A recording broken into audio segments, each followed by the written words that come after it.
Welcome to Sound Off on 96.7 The Eagle, LaPorte County's original social media. Sound Off is a public interest forum that encourages your voice to be heard on the topics and issues impacting our local communities. We invite you to be part of the conversation by calling or texting 219-362-0522. You may also email your questions to soundoff at 967theeagle.com. This is a topic-based program, and we ask that you keep your comments brief, concise, and related to the topic being discussed. The views expressed on Sound Off are those of the hosts or callers and do not represent the opinion of 96.7 The Eagle, Spoon River Media, LLC, or the sponsors. The on-air line is now open for your calls or texts at 219-362-0522. And now, Sound Off on 96.7 The Eagle.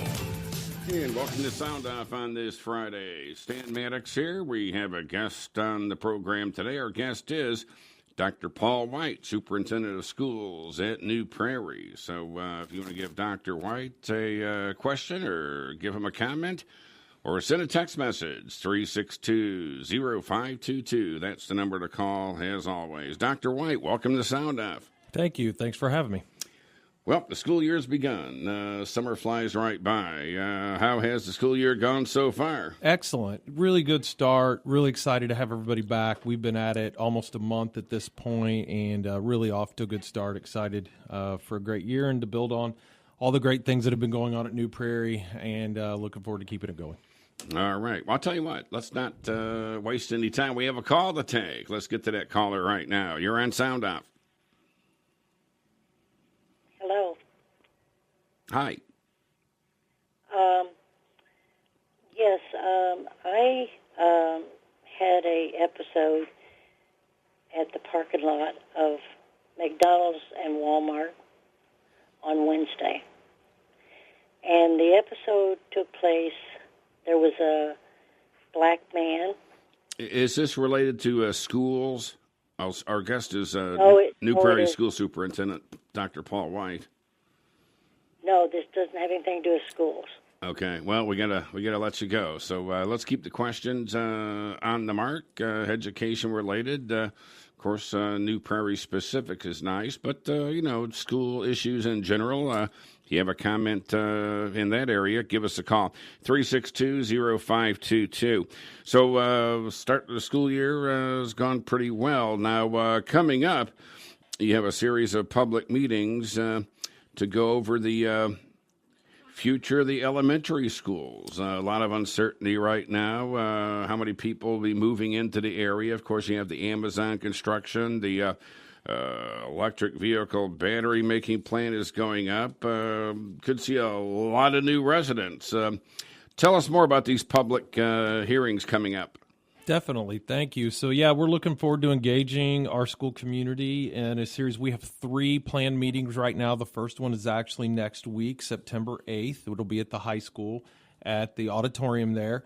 But we'll also run the same meeting September 22nd at Olive Elementary and October 27th at Prairie View Elementary. So what our goal is to begin to sort of address the following question that myself, our school board tends to get as the Amazon developments that have occurred in Olive Township. The natural question has been, as families move in, enrollment's going to increase. What are we going to do about our elementary schools? Olive is at near capacity. We understand anyway. What are we going to do? Are we going to add on to school? Is it going to be a property tax concern, tax increase, that sort of thing? So we're going to engage in a straightforward conversation about that. We're going to report where the school system currently stands with regard to enrollment, total, and at each of our 5 schools, and including our elementary schools. Also, and as a quick note to that, what a lot of people don't realize, and most of the school systems in north central Indiana have experienced this, our enrollment has actually gone down a little bit in recent years. And we've seen a lower kindergarten enrollment multiple years in a row. And that is a thing that is being seen throughout the region. So there's a little bit of additional capacity in recent years, although this past fall it looks like we're up about almost 40 students from where we were last fall. But if you look at a 3 to 5 year trend, we're definitely down about 100 students in total enrollment. So we're going to share that. We're going to share some very specific information about that enrollment. We are an open enrollment district, so our families that live in the traditional New Prairie United boundaries, and then our out-of-district transfer families as well, how many of those students we have, also how many of those students we have at each school, including Olive. And then just once we sort of set the stage and just a real straightforward reporting on that, sort of facilitate a conversation about if enrollment increase comes, what are our options? Looking at Olive Elementary, what are the pros and cons if we are ever in a situation in which we have to add on to the school? Are there other options to avoid that scenario or delay it as much as possible? And I believe there are some other options, and we'll present those options. The school board will be taking in the information. No decisions have been made. We're just trying to make a really straightforward engagement opportunity with our school community. There's a survey that has been created that'll be available at the end of every presentation, and we'll have it on our website starting next week to get really good input from the community on their views, and we'll be able to break down that survey data by the type of individual that responds, whether you're a parent or you're a community member taxpayer or you're an employee. We'll be able to get very specific on the kind of data we're getting. Oh, the Olive families prefer this, the Prairie View families prefer that. So we're just looking forward to that piece and appreciate the opportunity to sort of highlight what we're getting ready to do on the program today. Okay, so Olive is near capacity. Do you have some space at Rolling Prairie and Prairie View? So that is part of what needs to be discussed at these meetings. So at Prairie View Elementary in particular, we do. Enrollment-wise, first of all, most people know this, not everybody. Olive Elementary School and Prairie View Elementary School, in terms of the actual building facility, they are exact replicas of each other, built at the same time in the mid-1990s. Olive has had between 470 and 500 students. Right now, we're at 453. We're actually down a little bit. They had a really low kindergarten enrollment this year at Olive. Prairie View right now has historically hovered between 350 and 300, and we have 304 students at Prairie View right now. So there are things that we could talk about as a school community regarding available classrooms at Prairie View. There's not as much capacity at Rolling Prairie. We're well over 400 students at Rolling Prairie. But there are some things we can look at as a school community besides just adding on to school. And honestly, adding on to Olive will have a lot of challenges if we ever get into that. If you've been there in New Carlisle, it's landlocked. We've got a street to our immediate east. We've got athletic fields to the north and to the west. So there's a lot of things that we need to also present to the school community if we ever get into that. And the other thing is it's clear to also note that we haven't seen any in-district housing growth or enrollment growth because of Amazon yet. I think it's coming. There's some developments that are confirmed that are in the works within Olive Township, housing developments, and that'll be a part of our presentation and share what we know about that at this time. So our thought is to get proactive and get ahead of this now. It'll be something that maybe 3 years, 4 years we'll really be wrestling with. So we thought, let's get ahead of it now and have a real straightforward conversation with the community. So. Okay, yeah, who knows? More new housing developments. Apparently they're in the works, so you're just getting ready for that. Yeah, who knows what's you can't predict the future, but I guess you got to get ready for the possibilities. That is correct. Yeah. Now, with Olive near capacity and then Prairie View having some space, could there be some sort of redistricting as an option to maybe fill up Prairie View a little bit and then to help Olive out with its capacity level? There are definitely some scenarios that we could and should look at, and at the public meeting, I'll lay out those scenarios.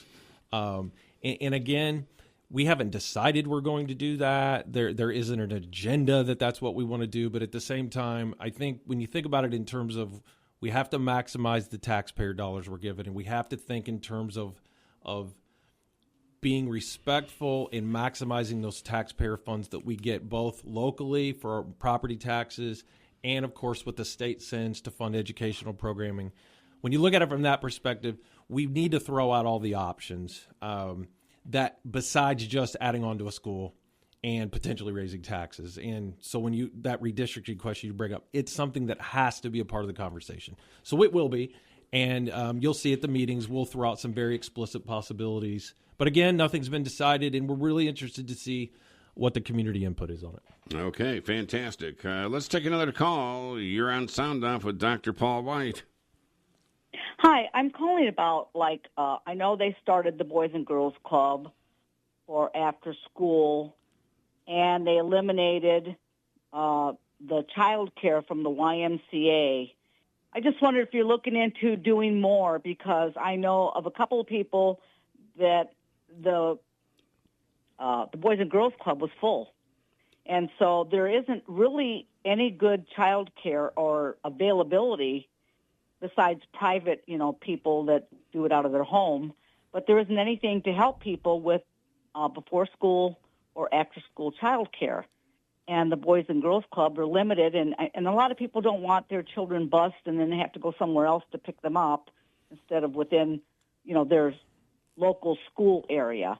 So I just wonder if you're looking into doing something about that or something more to help, especially if we're looking at maybe getting more people in here.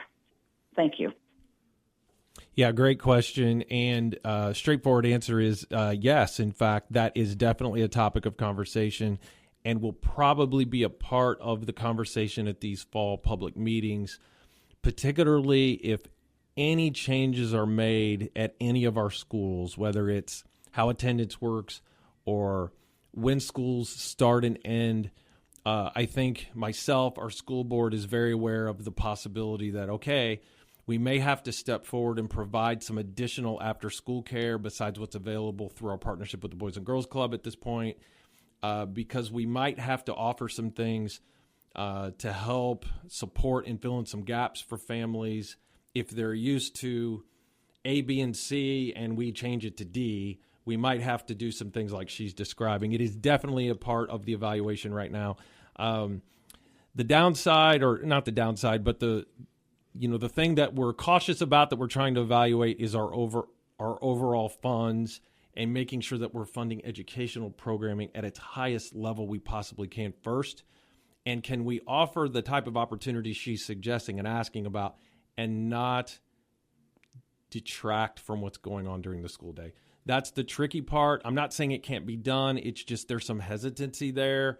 So, but it's definitely going to be a part of the evaluation that we're going to be looking at this fall.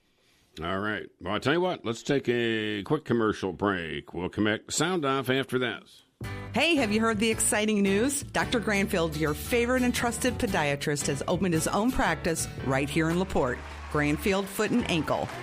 Dr. Granfield is now accepting new patients and is conveniently located at 502 Legacy Plaza. Dr. Granfield is back and ready to tackle all your foot and ankle concerns. When you stop dancing with excitement, pick up the phone and schedule your appointment at 219-312-6111. That's 219-312-6111. Hello, this is Dale Nowes with Cutler Funeral Home and Cremation Center. Caring friends are always available when you need them the most. At Cutler Funeral Home and Cremation Center, we make available caring, compassionate grief counseling before, during, and long after you have experienced the loss of a loved one. Whether your funeral arrangements were with us or another funeral home, Caring Voices is a service that will connect you with master-level counselors anytime you need a listening ear.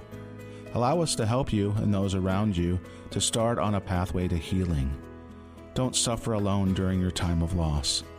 Comfort and understanding flow through Caring Voices, provided exclusively at no expense to you by Cutlers. Call us at 219-362-2828. That's 219-362-2828. Or stop by to find out more about Caring Voices. Hi, everyone. I'm Craig Orndorff. On the next weekend in the country, we're heading back to the 1st of September in 1982. President Reagan signed a historic tax deal. E.T. was the summer blockbuster, and the NFL was about to go on strike. And on the countdown were hits by the Statler Brothers, Charlie McClain, Kenny Rogers, the Oak Ridge Boys, George Strait, and many more. And that's on the next Weekend in the Country. Weekend of the Country, Saturdays 8 to 10 on 96.7 The Eagle, sponsored by Robert Tillish Appliance. Michiana weather. Cloudy skies with a few peaks of sun this afternoon, with daytime highs approaching 65. Lows dip down to about 45. Tonight, partly cloudy. From the Weather Center at hometownnewsnow.com. Currently 66. We're waiting to hear from you. Dial or text 362-0522 and let us know what you think. That's 362-0522. Back to Sound Off on 96.7 The Eagle. And welcome back to Sound Off. Our guest today, Dr. Paul White, Superintendent of Schools over in New Prairie. Give us a call or a text message. Hunter Sowers, GMC on air and text line 362-0522. You've mentioned a couple of times about spending money, things of that nature. All the school districts in Indiana are wondering how much you're going to see in funding cuts because of the property tax reform.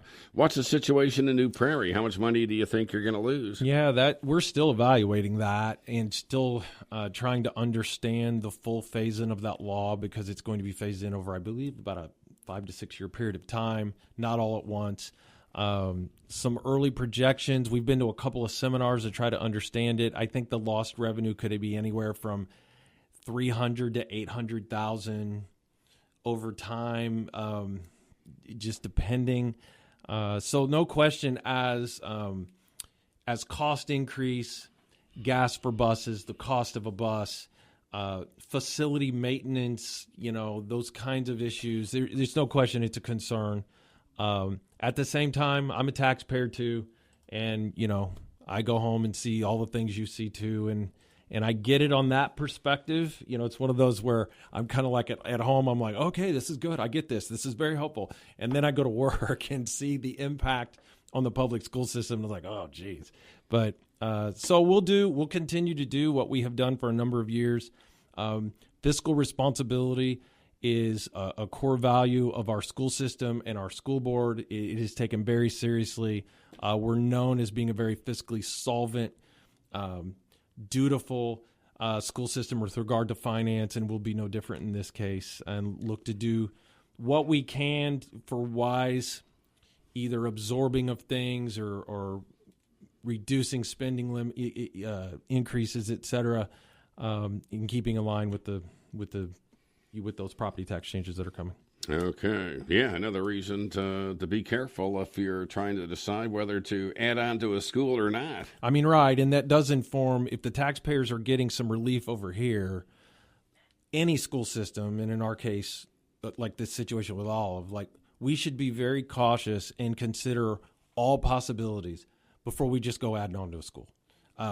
Particularly when you have other schools that might have some available classrooms that could help with the situation.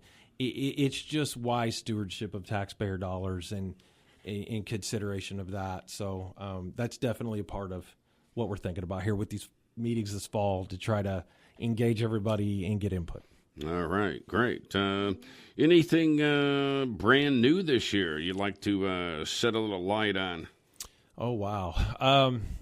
So one thing we've mentioned Amazon earlier in the program and the new facility and how's that going to impact the school system. We should give a good shout out to Amazon in this way. Amazon has been very engaged with the school system in terms of trying to develop a relationship and partnership with us and give back to the school system. We've received pretty significant grant funding from Amazon already, and including they're working on we have a classroom space for our robotics program and our engineering program that when we renovated the high school 7 or 8 years back, it was the old middle school library when the middle school was connected to the high school. And for a number of years, our robotics program has used it. They've got a mock arena in there when they build their robot and they program it and get ready for competitions. Amazon is working on coming in and doing a big remodel refresh of the space as a part of a overall think space for science, technology, engineering, and math sort of curriculum and instruction. And it would be a situation that those kinds of programs could go in and use it during the school day. The robotics program would still have it.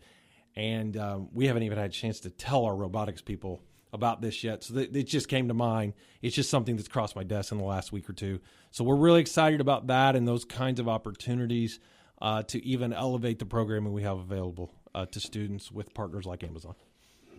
That sounds great. I mean, Amazon is investing because they need those high-tech workers too. That's right. And no question, part of our charge is to prepare kids from a college and career readiness standpoint that they have the skills and the foundation needed to be successful at a high-tech situation like Amazon or the number of other things that we try to do to help students get ready. All right.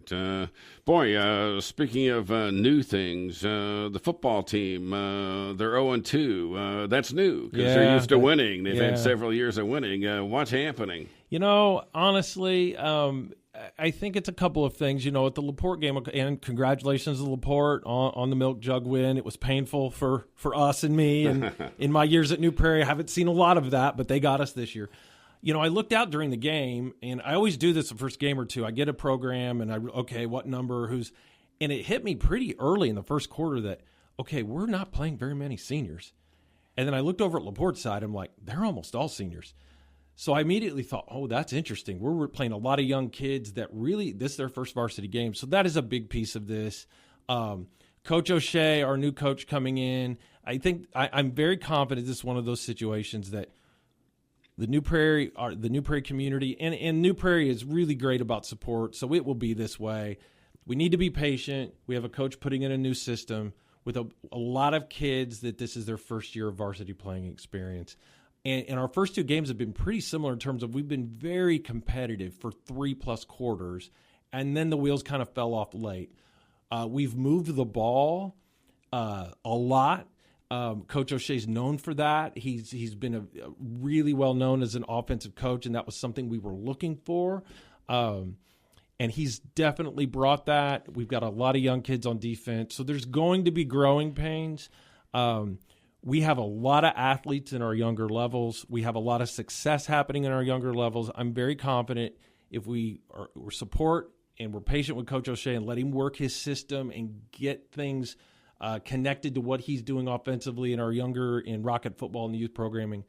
A couple of years, we're going to be back where New Prairie has been, and it's going to be fine. I'm confident of that. Right. And we got a game tonight with South Bend St. Joseph there that looking forward to hopefully, when you have a first-year coach like that and younger players, we hope to see that kind of progression over the course of the year, that we're getting even more competitive each week, and maybe we'll start knocking on the door for some wins as we go.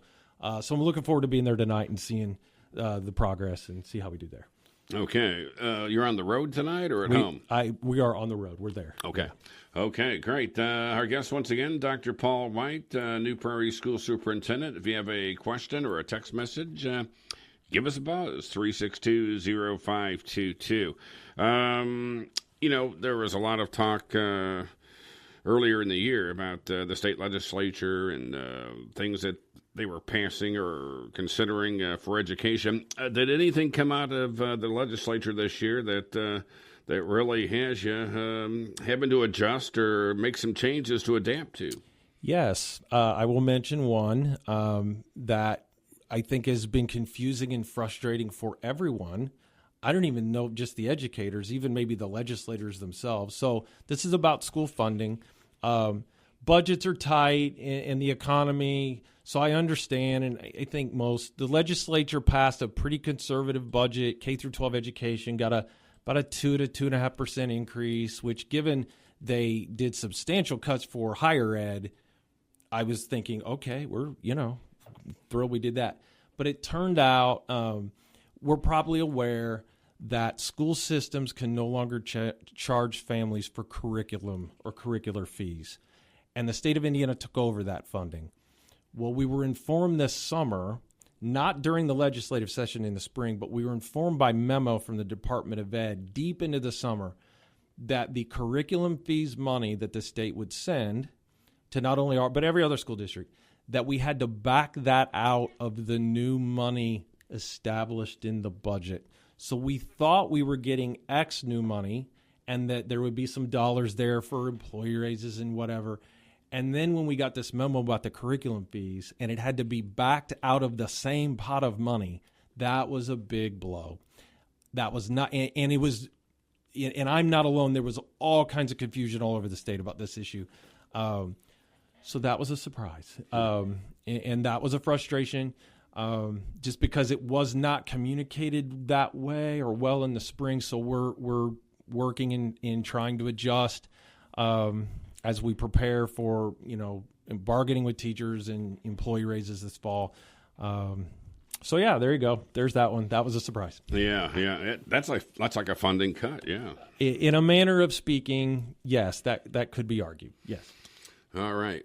Well, once again, just to remind people out there about the 3 public meetings, September the 8th at New Prairie High School Auditorium, September 22nd at Olive Elementary School Gym, and the October 27th at Prairie View Elementary Gym. And that's where they're going to talk about the futures of the elementary schools and what could be in store or not in store for those buildings. So mark that on your calendar and try to get out to one if you can. I'll tell you what, let's take a quick commercial break. We'll come back to Sound Off after this. Garwood's annual Apple Fest kicks off the month this Saturday and Sunday. Make the trip to Garwood's and browse crafts from multiple vendors and take the family out to pick Honeycrisp apples. Then stop by Garwood Farm Market for delicious Garwood Honeycrisp caramel apples, a fresh baked apple pie, or a gallon of the famous Garwood cider. Plus, a great selection of fall mums and other ornamentals will be available for Apple Fest. Garwood's has over 26 apple varieties to choose from this season that are of good quality and large in size, including Red and Golden Delicious, Gala, Macintosh, Sweet Maya, Ludacrisp, Pixie Crunch, Crimson Crisp, and Evercrisp apples. U-Pick will be open through November 2nd. Right now in U-Pick, apples along with various vegetables including peppers, tomatoes, eggplants, pickles, berries, and pumpkins. Draft horse rides to the fields on weekends and tractor-drawn wagon rides every day. Apple Fest is this weekend at Garwood's on 50 South past Pinola. GarwoodOrchard.com. It's no wonder LiftMaster is the #1 professionally installed garage door opener. LiftMaster's MyQ technology alerts you if you forgot to close your garage door and lets you close it from anywhere, anytime with built-in Wi-Fi.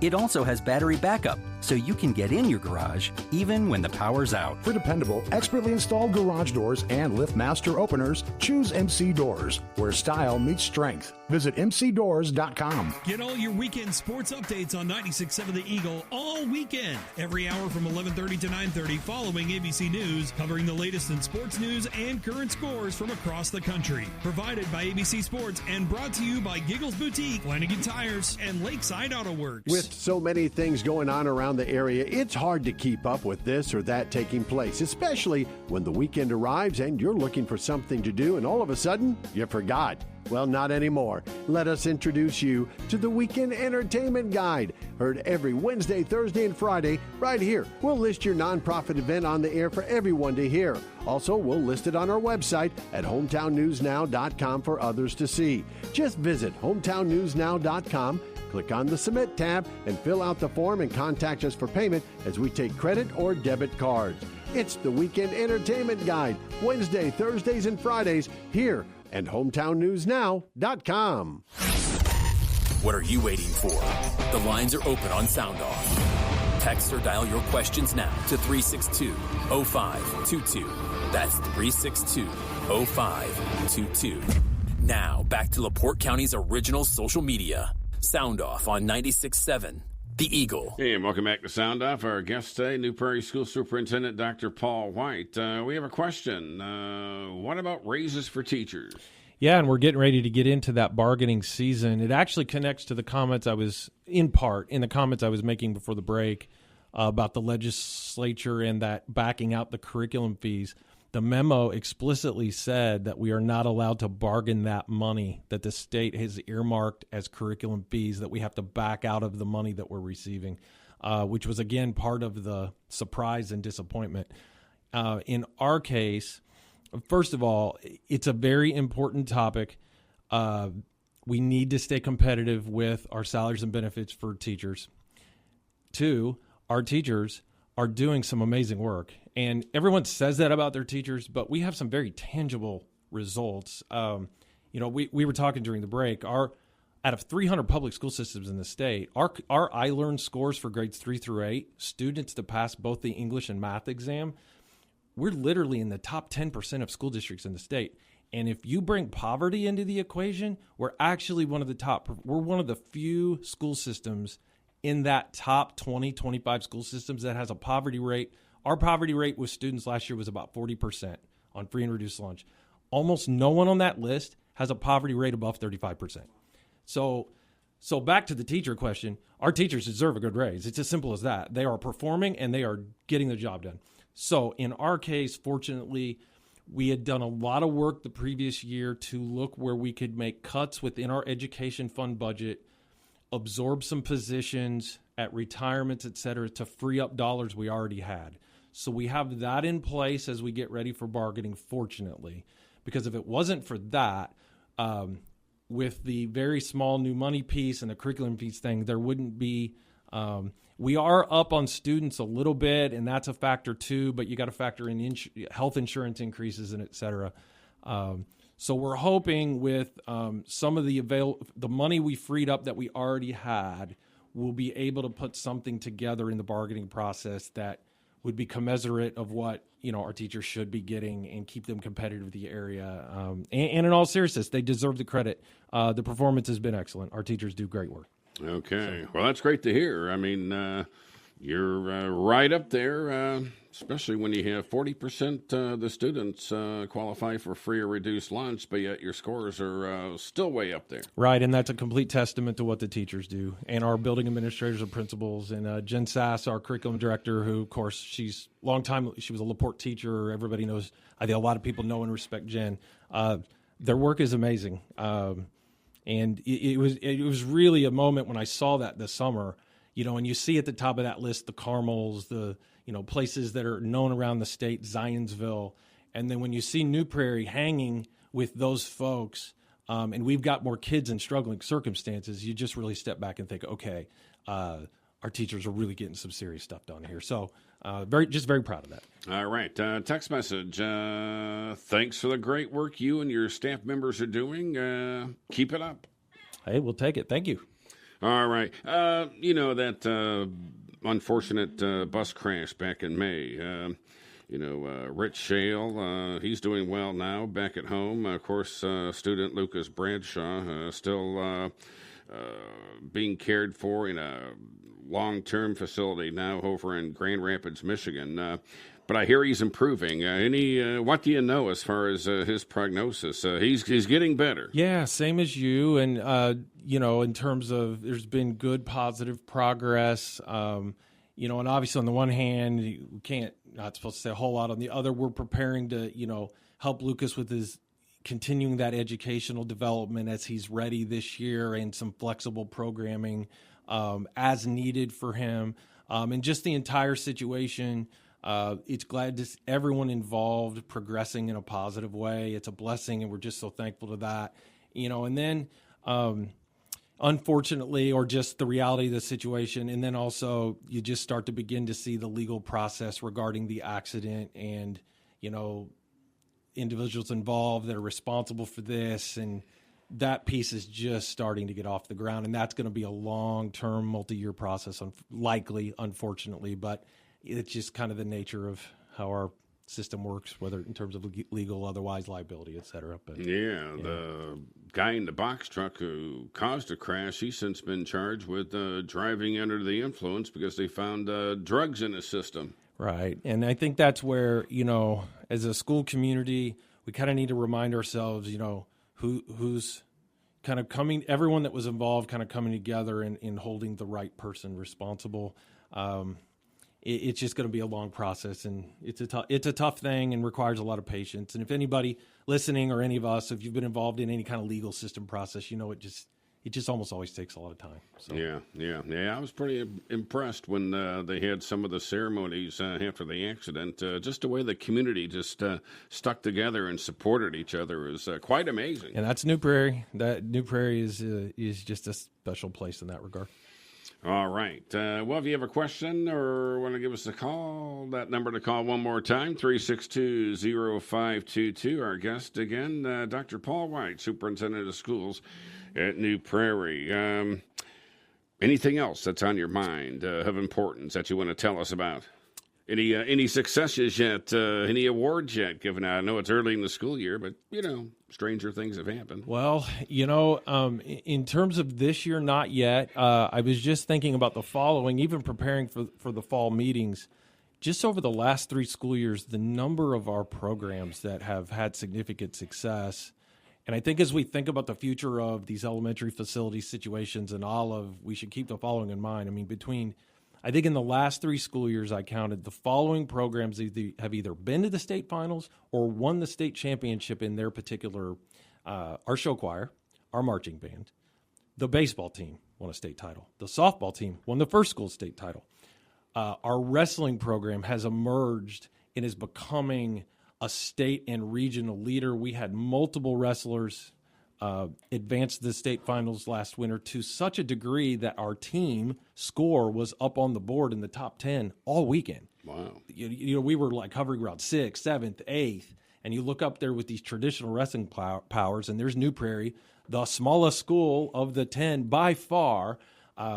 And if you look at that well-roundedness of our co-curricular, our fine arts programming, our athletics, it has just really been an exciting time to be a part of New Prairie. New Prairie has always been a successful school system, but the kids and the staff have really just taken it to a whole other place in the last 5 years.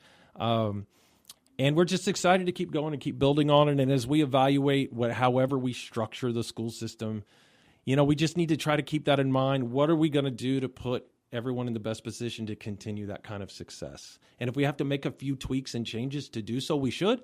And maybe if we don't or it's too early, that's fine. That's okay too. It's just we should go through that evaluation. All right. Yeah, the baseball team, after the bus crash last year, they really took on. Now, how far did they advance? They made it to the regional, which was really a great year. We lost multiple players off the state title team 2 years previous, and I told Coach Schellinger after the game that just what a great coaching job to still get kids to a regional, and we were very competitive in the regional. It was a low-scoring, close game against a team that was much older than us. Our baseball team returns many of our starters for this coming spring. It'll be a great spring for them. We should be really competitive in the area.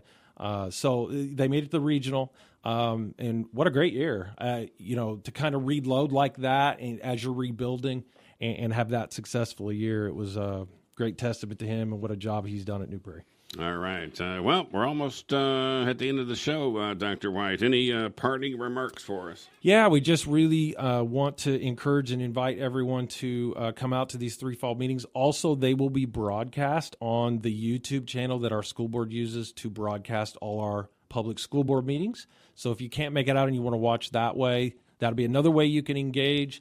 Also, the presentation that I present on the 8th and at each subsequent meeting will be posted on our website next week after the first meeting. And there's a QR code for a community survey that'll be at the end of it. And we really want to see input. We'll have that survey on our social media platforms at times as well. And we're really hoping for a lot of engagement and a lot of conversation. And there's probably things the community will bring up that we're not thinking about right now, which is part of the reason we're doing this. And try to make a really thoughtful, careful evaluation of where we are and what might be the best thing to do going forward. So. All right. Well, as always, Dr. White, thanks for coming on Sound Off today. I look forward to your next visit. Definitely. Appreciate it. All right. That'll do it for Sound Off today. Have a great weekend. We'll see you Monday. Until then, bye-bye. Thank you for joining us and voicing your opinion on this edition of Sound Off. Oh, hey! The views expressed on Sound Off are those of the host or callers and do not represent the opinion of 96.7 The Eagle, Spoon River Media, LLC, or the sponsors. Sound Off airs live every Monday and Friday, immediately following Update 12 News, and is available online after the show is over under the podcast menu at hometownnewsnow.com. Mark your calendar and join us again for the next edition of Sound Off, right here on 96.7 The Eagle.